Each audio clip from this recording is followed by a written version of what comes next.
Maar natuurlik kan die carnivore dieet help vir jou hartlywigheid en konstipasie.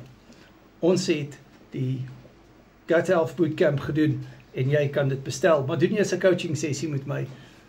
En jou kommentaar is ongelooflik goed, want jy het nou iemand geïnspireer om die video te kyk en 'n coaching sessie met my te boek.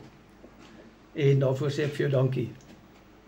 Denise, Frans, Joanne, Desiree en vele meer coaching vriende getuig hoe hulle IBS en ander probleme soos spastiese kolon, hartlywigheid totaal met die carnivore dieet opgelos het. Mindset 34, dit het gisteraand gebeur en jy kan met daai coaching vriende praat.